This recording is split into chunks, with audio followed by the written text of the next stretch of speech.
para estar con nosotros en el programa. Así que gracias a cada uno de ustedes. Bueno, le damos la bienvenida al doctor Omar Videa. Doctor Omar Videa, bienvenido a En Vivo con los Vivos en esta nueva plataforma a través de Facebook Live y agradecido por acompañarnos ya al programa del día de hoy. Bienvenido. Muy buenos días, mediodías serían a esta hora, ¿verdad? Es un gusto estar con usted, Lobby, con su audiencia, ¿verdad? A través de esta plataforma donde pues el mundo se ha reinventado a través de la tecnología, a través de las redes sociales, que es donde se ve de que el alcance a nivel de medios es mucho más masivo, debido a que pues en todo lugar, en todo el mundo uno se puede conectar a través de esta tecnología independientemente de donde esté. Doctor, desde la última vez que hablamos, hace un mes aproximadamente, ¿qué ha ocurrido? ¿Qué ha ocurrido en Honduras con relación a esto de la pandemia del coronavirus? Sí, lo que ha ocurrido es que la pandemia ha continuado en ascenso, ¿verdad? Por ahí se nos ha tratado de vender una falsa idea de que hemos entrado, que llegamos a un pico y que luego llegamos a una meseta y que luego la meseta, diría yo, viene la cuesta abajo, y eso no existe. Finalmente, lo que hemos visto es que los casos se han ido dando. Lo que hemos tenido la dificultad es para poderlos identificar, que es diferente. O sea, los casos se han ido dando, la pandemia se ha diseminado en todo el país, porque eso es algo que pudiésemos valorar del último mes, desde la última plática que sostuvimos con usted, es que la pandemia se había estado concentrando en los primeros 5 meses en Francisco Morazán y en Cortés. Ambos departamentos acumulaban el 80% de todos los casos.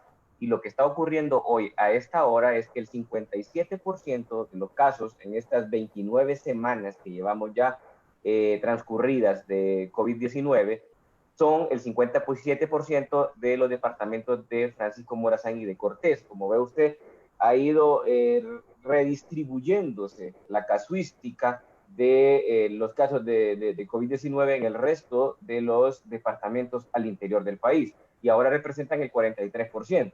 Pero un dato muy curioso para comentar con su teleaudiencia es que en las últimas 3 semanas la mayor cantidad de casos no han sido ni en Francisco Morazán ni en Cortés. O sea, podemos valorar dos grandes grupos. Las zonas urbanas, con los dos principales departamentos, Cortés y Francisco Morazán, han estado en estas últimas 3 semanas reportando entre un 30 y un 40% de todos los casos, pero el 60% de los mismos en las últimas 3 semanas han sido del interior del país. Y vemos cómo la gran preocupación de lo que ha ocurrido con nuestros compatriotas en el departamento de Islas de la Bahía, ¿verdad? Donde hemos visto escenas realmente trágicas. Y se le ha hablado que es el cuarto departamento que se ha desbordado. Acordémonos que comenzó todo esto en el departamento de Cortés, principalmente en la ciudad de San Pedro Sula. Luego tuvimos el desbordamiento de finales de junio, principios de julio, en Francisco Morazán, principalmente en Tegucigalpa. Y luego vimos un desbordamiento por la falta en la capacidad logística, en la atención, en el departamento de Gracias a Dios, cuando se vieron esos cuadros dramáticos, que no había oxígeno y que el hospital de Puerto Lempira se había llenado y un par de municipios aledaños a Puerto Lempira se había desbordado en la demanda de pacientes con COVID-19. Pues bueno, después de eso vino como una pausa, como una tranquilidad, los casos seguían aumentando, pero la situación dentro de lo que cabía controlada. Hasta que apareció hace 2 semanas lo acontecido en Islas de la Bahía, donde ahí se ha desbordado. Y hay fenómenos que, aunque no lo quisiéramos mencionar, hay que decirlos, porque como análisis imparcial es válido tener que hacerlo. ¿Qué circunstancias llevaron a que las comunidades, y en particular el departamento de Islas de la Bahía, se haya desbordado? Lo que ocurrió sencillamente es que se aperturó el comercio, se aperturó el turismo y no se tuvieron las medidas adecuadas, porque eso es el hecho. En otros países igual se ha abierto todo y se ha abierto el turismo y no se han visto esos desbordamientos. Es cierto, hay segundas oleadas en Europa, en algunos países de Asia, pero aquí se abrió, pero sin tener ningún plan. Aquí fue abrir los portones, pero sin saber cuántos iban a meter. Como cuando usted conoce el aforo del Estadio Nacional, que es aproximadamente 35,000 según FIFA, Y entonces usted lo abre y dice, entra quien quiere. Se abren todos los portones y usted no tiene medida. Entonces, si usted abre los portones, es que tiene que saber cuántos van para sol, cuántos van para sombra, cuántos van para silla, cuántos van para palco. Y los va poniendo las estrategias en cada uno de ellos. Y lo que ha pasado acá es que se ha abierto la economía, pero no ha ido de la mano la adopción de medidas que busquen hacer la contención si los casos se incrementan. Sabe que hay algo importante que debe ser puntuales. ¿Cómo se determina en otros departamentos si no se tiene los laboratorios? Se baja la cantidad, o sea, digamos, no se están haciendo los exámenes, por decir, en Tegucigalpa, San Pedro Sula, en la zona de Cortés y Francisco Morazán. Pero ¿y los otros departamentos que no tienen? ¿Cómo tienen esos datos? ¿Cómo nos venden esa idea de que está bajando esa situación, que es lo que no cabe? No me cabe, y a la mayoría del pueblo hondureño. Sí, lo que hay es un subregistro, ¿verdad? O sea, de lo que usted ve en el interior es todavía mucho más de lo que puede proyectar en principales ciudades, ¿verdad? Lo que puede proyectar en Francisco Morazán, en Tegucigalpa, usted puede hacer una proyección a las 5, o sea, de los casos que se reportan, a las 5 veces más, pero en el interior del país tiene que hacerlo a las 10, como usted dice, grandes dificultades en lo que son los diagnósticos, que es fundamental, o sea, ¿cómo usted va a identificar el COVID si no hace examen?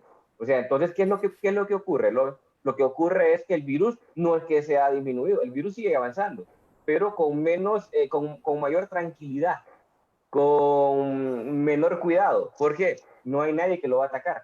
Entonces se van introduciendo porque la seguridad, por decir así, ha bajado. La seguridad en la identificación. Entonces, al bajar la identificación, el virus sigue propagándose. Y mire que un dato muy importante que comentar es que cuando se han bajado las pruebas procesadas por el laboratorio nacionales y lo que lleva a las personas a los laboratorios privados, entonces, ¿qué es lo que ha ocurrido? A medida que bajan las cantidades de pruebas efectuadas, lo que va pasando es que aumenta la positividad. Claro, el virus se va diseminando tanto, solo le toman pruebas a los que, o sea, llevan un rótulo que dice COVID aquí en el pecho. O sea, eso es fijo que le va a salir positivo. O sea, solo a eso le toman los exámenes, a los que gritan COVID, ¿verdad? Entonces, entenderá que la positividad aumenta, la probabilidad que en este momento en Honduras a uno lo encuentre positivo cuando decide alguien del personal de salud tomarle la prueba es del 50%. ¿Sabe que países como Panamá tienen una positividad en este momento del 17%? El Salvador tiene una positividad del 21%. Costa Rica tiene una positividad del 19%. O sea, y aún no tienen controlada la pandemia. Y nosotros con una positividad del 50%. Si a nosotros solo nos supera en diagnósticos en Centroamérica, Nicaragua, porque ya sabemos la situación que se vive allá y cómo se ha abordado la pandemia en ese país, ¿verdad? Pero en los países en vías de desarrollo, pues nosotros somos los que nos hemos quedado atrás en el diagnóstico, considerando que es uno de los elementos importantes. Cuando usted se enferma, ¿qué es lo que necesita? Que le confirmen la enfermedad que tiene.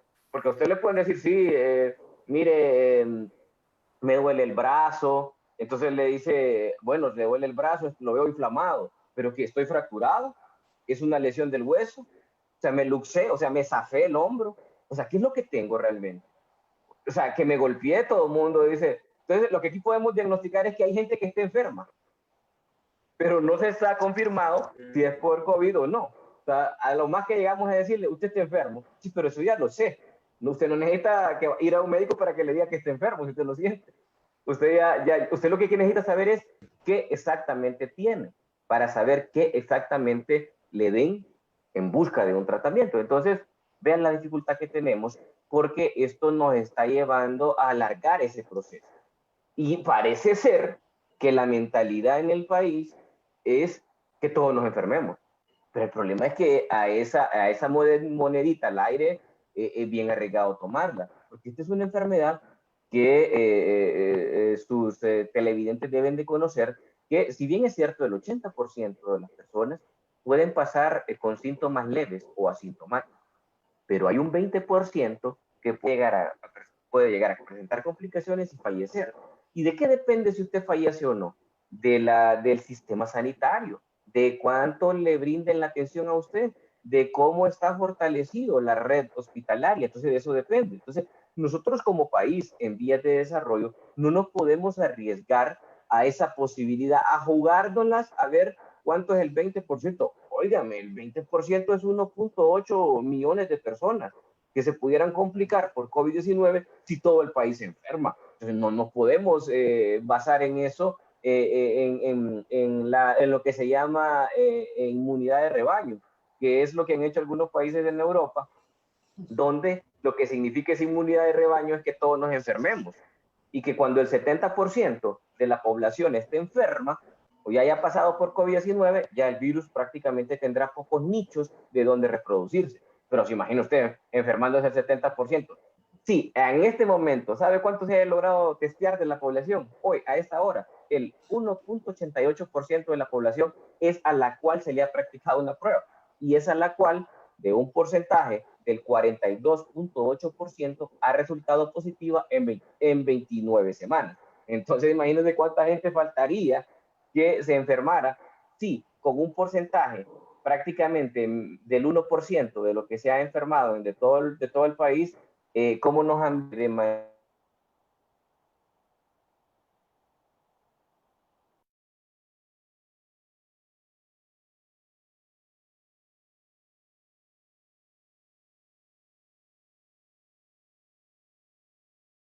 se va dando cuenta que la mayoría no son de Francisco Morazán. Sí, hay un incremento de Cortés, pero usted fíjese el día de ayer, por ejemplo, El Paraíso, 6 fallecidos. Mi departamento, 6 fallecidos. Y encabeza el primer lugar de los fallecidos el día de ayer.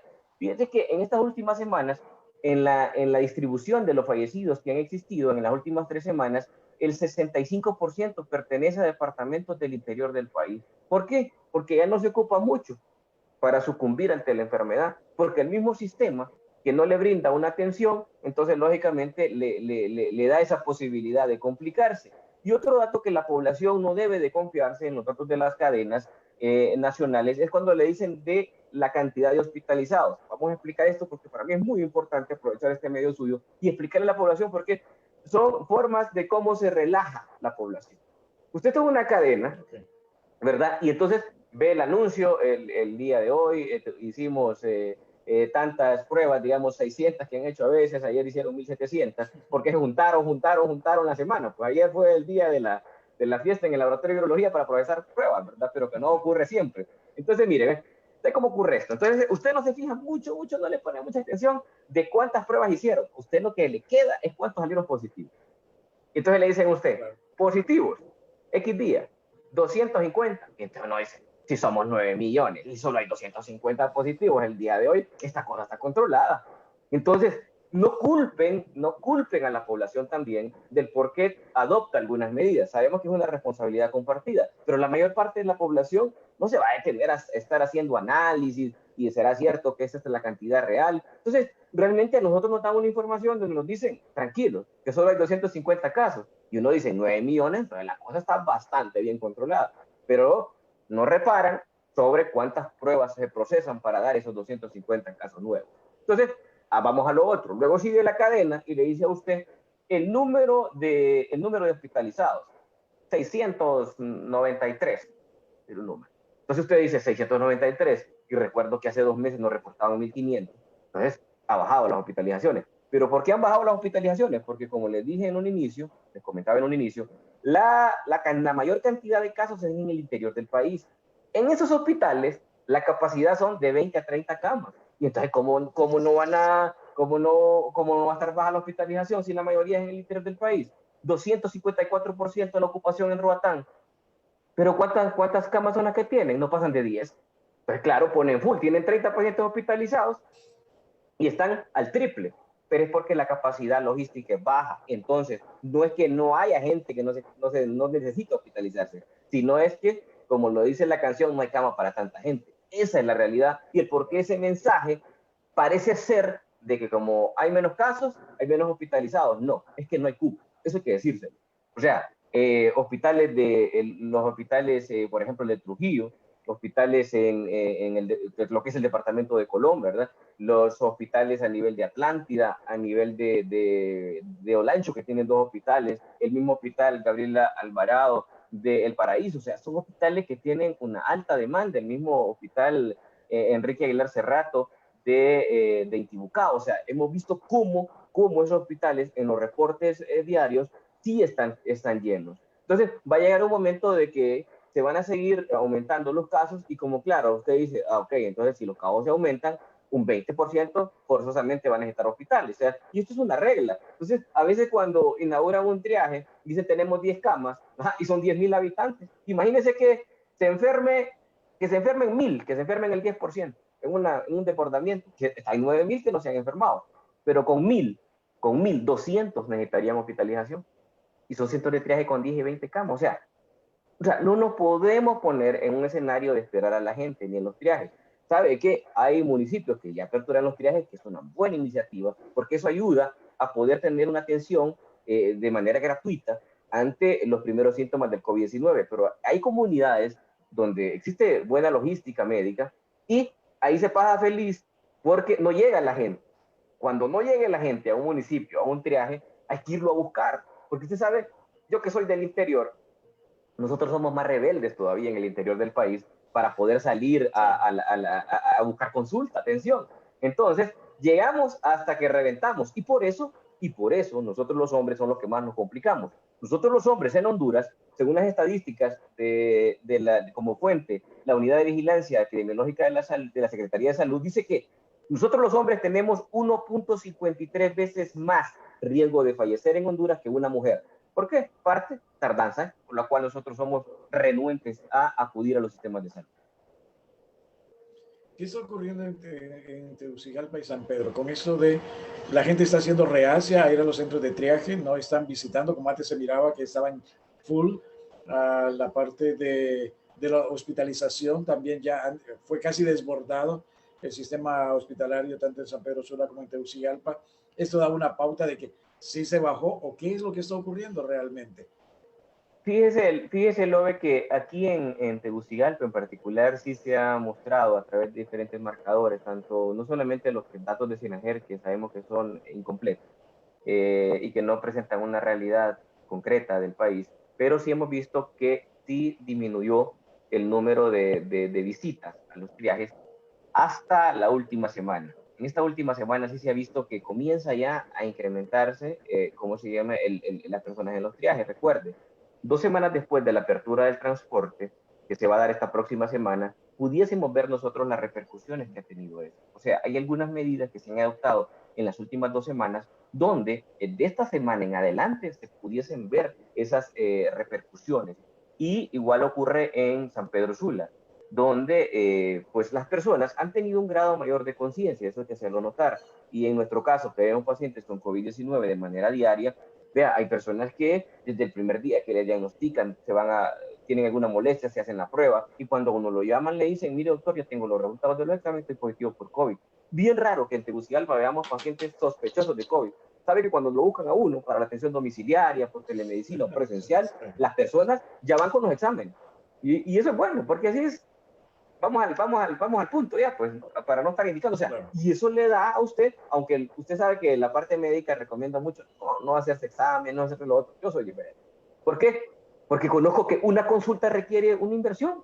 Entonces, si ya la persona, estamos en una pandemia, ya se hace el examen, que se haga la prueba y que así se ahorre la consulta, para que la segunda ya sea para ir a concretizar cómo está la situación. Entonces, a lo que voy es que la población en el Distrito Central yo he visto que está llegando de manera temprana. Y eso lo vemos en las consultas también nuestras, con nuestras diferentes plataformas de atención, que las personas rapidito están acudiendo al médico, consultando, y el conocimiento que hay del abordaje inicial de esto hace de que en diferentes sitios donde hay consultas privadas, en las colonias y todo, ya los médicos tienen un grado de preparación en el manejo y eso ha dado de que ya no vayan a muchos los triajes porque se está controlando a nivel comunitario, pudiese decir, pero esto en el Distrito Central y en San Pedro Sula, más no en el interior del país, donde sí vemos que los casos se incrementan. Y recuerden, en el interior del país Bueno, en mi municipio, que se llama Oropolí, en el departamento del Paraíso, es un municipio con 10.000 habitantes, que antes de la pandemia había un médico para 10.000 personas. O sea, imagínense que ahí no necesita que se desborde, ahí con 10 que se enfermen y colapsó el municipio. Ahora con los centros de triaje han llegado 3, 4 médicos, pero son 3, 4 médicos para 10.000 personas. O sea, el escenario de que usted se ponga a esperar que incrementen los casos, porque ahora tiene 4 médicos en un municipio, no, usted sabe que es de manera insuficiente, y por eso ese es un compromiso que debe de ser compartido, tanto el Estado adoptando, fortaleciendo las políticas en la atención y el diagnóstico del COVID-19, y la población también, porque la población debe de estar consciente que esto no ha terminado y que en la medida que nosotros nos sigamos exponiendo a ciertos lugares donde están con color rojo, decir, ojo, ojo, lugares de muy alto riesgo como los hospitales, como el transporte urbano, las reuniones, celebraciones religiosas, celebraciones familiares, mucho ojo, ahí está en riesgo muy alto de contagio. Eso, si nosotros tomamos y vamos a decidir evitar llegar a estos lugares, evitaremos también la parte de contagio, los mercados, los gimnasios, los bares y las discotecas. Entonces, usted ha visto lo que ha ocurrido en las últimas horas de cómo están las fiestas ahora en el Distrito Central. Entonces, eso está catalogado como riesgo muy alto de contagio. O sea, si yo estoy en mi casa, el riesgo es bajo. Hay 4 grados de riesgo. Riesgo muy alto, alto, medio y bajo. El grado bajo solo tiene 2 condiciones.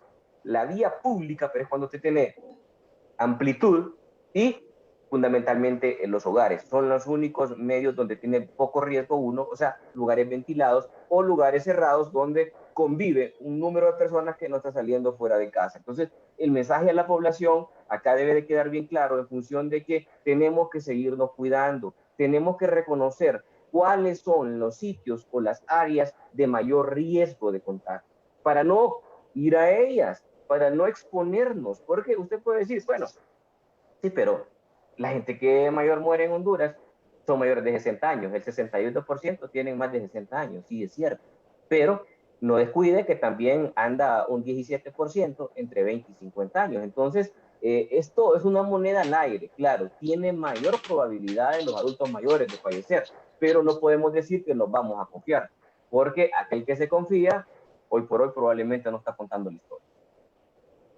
No, y definitivamente mirábamos esos videos que son medio escalofrío.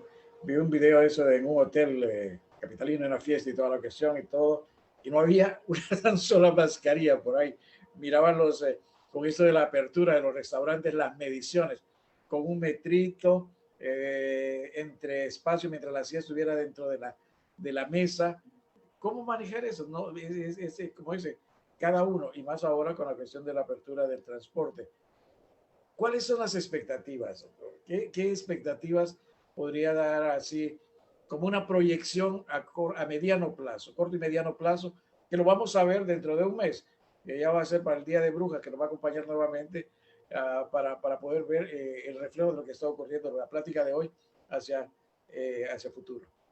Sí, sí, correcto, porque estamos ya cerrando el mes de septiembre, un mes donde hemos visto que lo más lamentable es la diseminación del virus, considero yo, porque la parte logística en el interior del país hace que seamos más vulnerables ante una detección temprana o ante un tratamiento o ante una complicación. Entonces, la proyección tiende a ser hacia el incremento. Probablemente vamos a depender mucho de los datos que nos ofrezcan para hablar de proyección o incremento en el número de casos numéricos. Esperaría yo que en este mes de las cosas buenas que se esperan es que se van a incrementar los diagnósticos a través de las pruebas de antígeno, que esto es otra forma de detectar la presencia del virus, nada más que es muy útil en los primeros 7 días. Entonces, pero será un método que el gobierno ha anunciado, que esperaríamos que sea cierto y que no se vaya a llevar el tiempo como los hospitales móviles, ¿verdad? Porque si la implementación de los antígenos va a ser igual a la implementación de los hospitales, estaríamos esperando los antígenos para el mes de junio del 2021.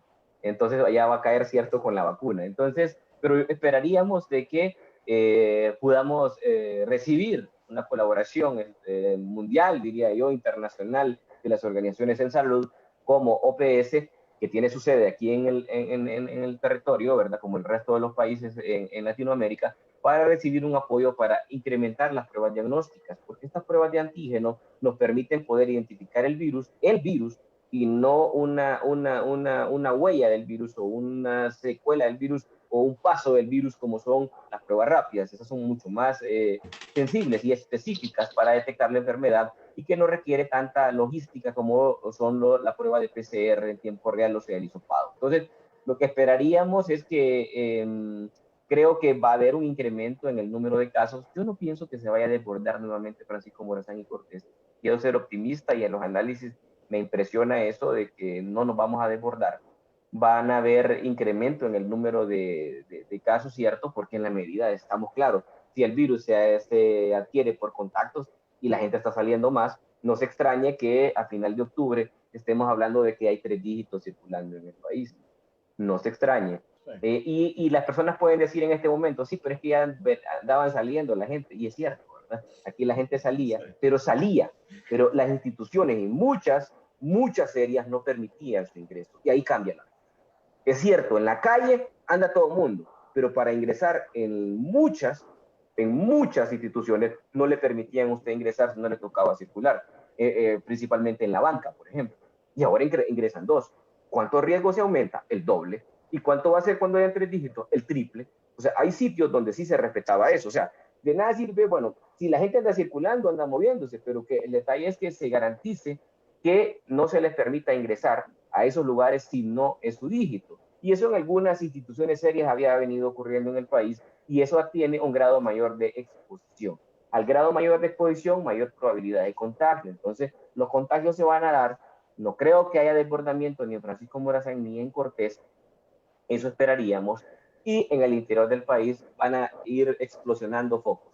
No sé de cuáles vamos a hablar en octubre, pero va a haber una explosión en otro departamento, porque el virus va así posicionándose en todo el país, y el que más se descuida, ahí explosiona. Ya pasó en Islas de la Bahía. Yo pienso que nuestros amigos de Occidente deben de tener mucho cuidado. Tienen unas grandes limitaciones en el diagnóstico, y aún así, el departamento de Copán es el 5º departamento en el mayor número de casos en la última semana. El 5º. Y es dentro de los primeros 2 que tiene la tasa de letalidad más alta, Copán. De mucho ojo con Occidente, porque se va viendo cómo va incrementando. Y el otro departamento que preocupa también es el departamento de Olancho, ¿verdad? Que es otro de los que tiene el 2º lugar en la tasa de letalidad más alta. Entonces, lo que podríamos esperar es que se siga diseminando el virus y que se siga posicionando en el interior del país. Eso es el panorama a octubre. Incremento en el número de casos en Francisco Morazán y en Cortés de lo que veníamos teniendo en septiembre, pero no de desbordamiento. Eso es lo que yo esperaría. Los hospitales nacionales se pueden desbordar, que es diferente, porque los hospitales nacionales reciben pacientes de otros departamentos. Mucho ojo, que el desbordamiento de los hospitales nacionales se puede dar, mas no así el desbordamiento de casos en estos departamentos. Pero los hospitales sí, porque al saturarse, no le queda de otra que la referencia y mandarlo para Tegucigalpa, mandarlo para Tegucigalpa. Ya se está viendo que a pesar de que no ha habido un gran incremento en Francisco Morazán en estas últimas 2 semanas, el Hospital del Tórax y el Hospital Escuela han incrementado el número de ocupación de sus camas, producto a referencias de hospitales regionales.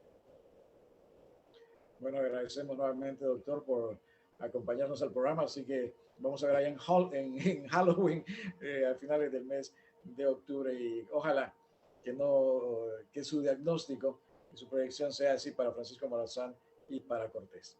Gracias nuevamente. Es un gusto haber estado con usted conversando en su programa a través de esta vía, ¿verdad? Que se está haciendo ya contagioso y reproductivo a través de las redes sociales, según he estado monitorizando desde el inicio del programa, y le felicito. Y bueno, hay que continuar con esa labor, ¿verdad? De entretenimiento, porque no podemos estar solamente en el COVID. Mira, hay personas que pasan con depresión y todo. O sea, a esto hay que buscarle, hay que reinventarnos, hay que hacer una reingeniería en nuestros hogares. Y usted, como parte del entretenimiento de los medios, ¿verdad? Es también llevar ese mensaje de llevar la información, porque tampoco puede ser todo fiesta, ¿verdad? Sino que también poder mezclar una cosa y la otra, porque necesitamos de eso, necesitamos que oxigenarnos. y no solo estar hablando de la pandemia, sino que poderlo entremezclar, porque hay muchas personas que están sufriendo mucho en el país y esperamos que esto pare en algún momento. Bueno, pues doctor, gracias nuevamente. Vamos a continuar con esto que es En Vivo con los Vivos, el programa de la gente viva. Así que usted sale por ahí, nosotros buscamos en algún contexto de idea, porque es importante darle este seguimiento a lo que tenemos con esto del coronavirus, el COVID-19. Se está vendiendo esa imagen que no es la real,